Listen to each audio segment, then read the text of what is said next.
说到中国最宜居的城市啊，其实我自己本身也并没有在很多地方住过啊，我感觉没什么资格去谈论这个问题啊。我现在生活在西安，我之前大学的时候在重庆上的大学，这两个城市我都挺喜欢的。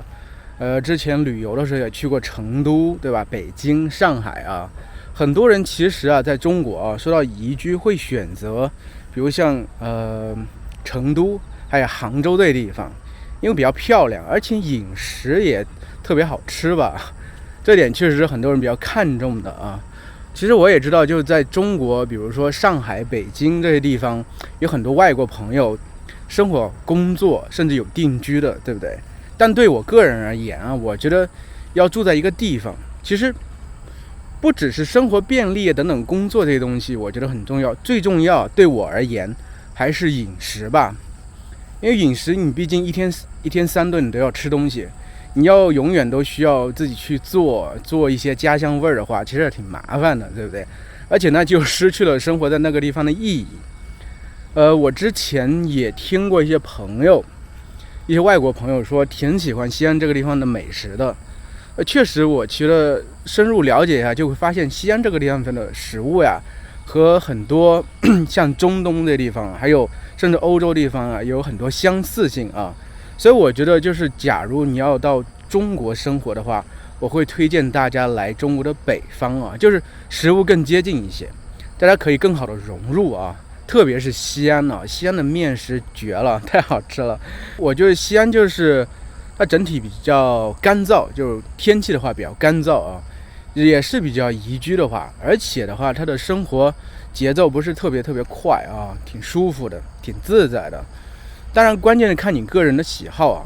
反正我会把这个食物放在首选的考虑位置啊。虽然我不是一个吃货，但我觉得这很重要嘛。人的一天三顿当然是非常重要的东西啊。很多朋友都挺喜欢中国的大熊猫，对不对？毕竟是中国的国宝嘛，憨憨的，对不对？其实我感觉大熊猫给我的印象就是太懒了。我其实看过熊猫很多回啊，就是陪孩子自己去看呀，自己去看啊。但每回去的时候，基本都是趴在那块儿，躺在那块儿，偶尔能拿一些镯子在那吃啊。就是在边上围观的人就觉得了不得了，这熊猫竟然在吃东西啊！我们围观他们在吃东西。因为我们知道他们特别懒，而且之前我看纪录片就说，好像熊猫连交配都需要人的帮忙，就所以说这个物种为什么快灭绝了，就是因为他们连这基本的欲望都已经失去了。而且之前看资料说，熊猫最早的时候啊，其实它是一个肉食动物，从肉食动物都变成了这个杂食动物，吃了竹子什么的，其实肯定让他们失去了很多东西吧，对不对？不过上回我记得和我儿子他们去成都那一回啊，在熊猫基地里看到了这个小熊猫啊，当时一大堆人排队啊，走到跟前，在前面是一个玻璃啊，通过玻璃看进去，那个熊猫宝宝在那个保温箱里头啊，太可爱了，身上没什么毛，全身红红的，特别可爱。其实特别让我想起来，我小时候在田地里见过那种小老鼠，才出生不久的小老鼠，也是那样的，身上红红的、粉的。当时觉得确实特别可爱，而且我儿子当时也说想再看一遍，我们又排队，可能排了半个多小时吧，又看了一下，走到跟前，后面人就会不断往前拥啊。那些工作人员也说不要在那个地方停留，所以真的只是匆匆看了一两眼就往前走了。不过我觉得还是值得的吧。我觉得那个才出生的宝宝比长大之后更可爱，他好像有很多可能性一样，好像长大以后不会那么懒一样。但是我们也知道，其实他的懒是天性啊。我刚才在公园里走的时候，就前面有一个妈妈带着她女儿坐在那椅子上，我远远听到那个小女孩对妈妈说：“哎，前面那个是不是我爸爸？”然后看着他妈特别不好意思，把头给就是这样低下去了。当然我也有点不好意思，我就走到跟前，快步的走过去了。小女孩还拿她那圆溜溜的眼睛看了一下我，嘴巴里好像还咕哝着说：“这不是爸爸。”我儿子真的特别怕狗，我也是特别无奈的事情。这个好像是基因里就带来的吧，因为我老婆也怕狗嘛。我老婆为什么怕狗？其实我也有点疑惑啊。不过大概分析一下，就是当时怀孕的时候，那个是怀孕也特别不容易嘛，好容易才怀上的。然后刚好那个时候，陈天慧不是我啊，陈天慧看到一些新闻，就关于狗的负面新闻，就是说狗把谁咬了，就得了狂犬病啊，死了，这种新闻屡见不鲜嘛。就是很多时候就是这个社交媒体的一个弊端，就是你看什么新闻呢，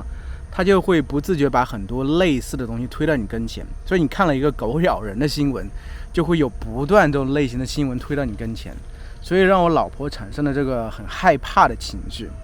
后来就是还有当时我们每天大概晚上吃完饭之后都会出去遛弯啊，因为怀了孕之后就需要多走路，然后好像会容易有隔在这块，你必须走一走把它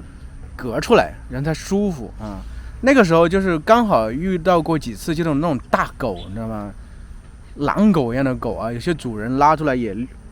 遛弯呢，但是那些主人他也没有拴绳子。有一次好像突然经过我们的跟前的时候，把我老婆吓一大跳啊，可能也产生了心理阴影吧。因为我老婆这个怕狗，所以一方面有基因传给了我儿子，另一方面他可能在生活中不自觉的就会产生这种感觉，看到狗的时候不自觉的会往后躲一下，所以多少会影响我儿子。现在就我只能说尽力去调整了。我会和我儿子说，其实你路上碰到小狗不要怕，小狗冲你汪汪叫，它也是因为怕你，它怕你打它。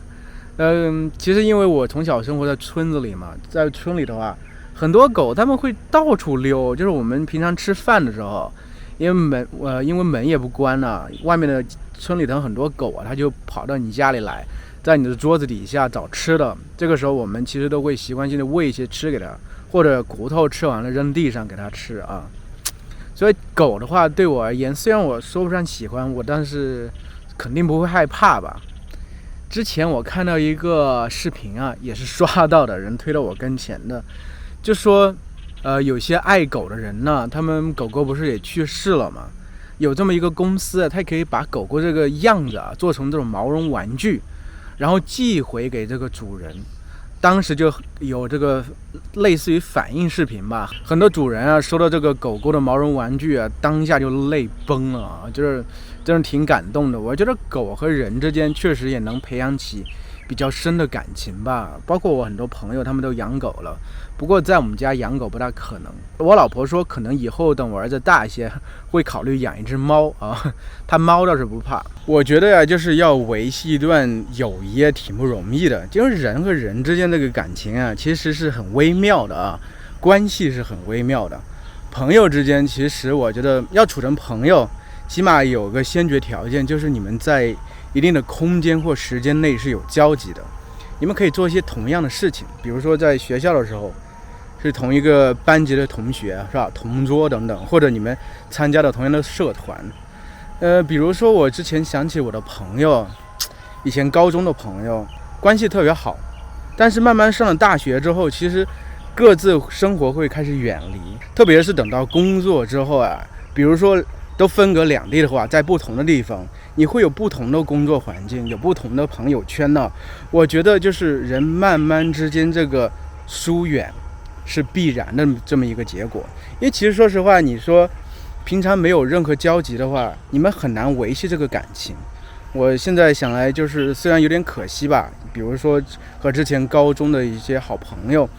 慢慢有点渐行渐远了吧。虽然比如说过年回去的时候大家聚在一块儿还挺开心的，但是其实很多见识想法世界观等等都已经千差万别了。人生就是只能是这样吧，就是你可以怀念过去，但是你总得关注当下，着眼未来吧。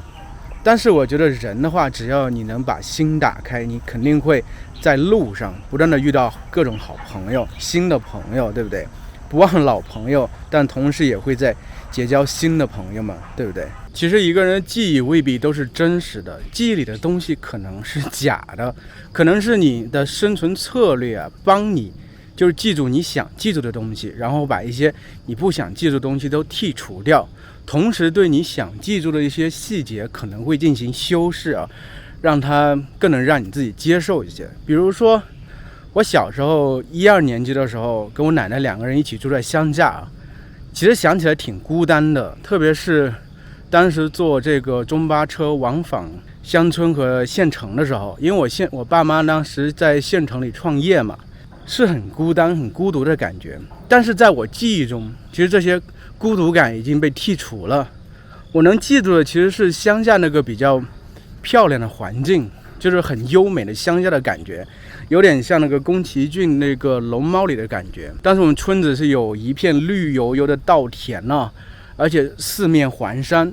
村子的前面有一条小溪。而且呢，当时是这样，村子呢它是有分为2个部分，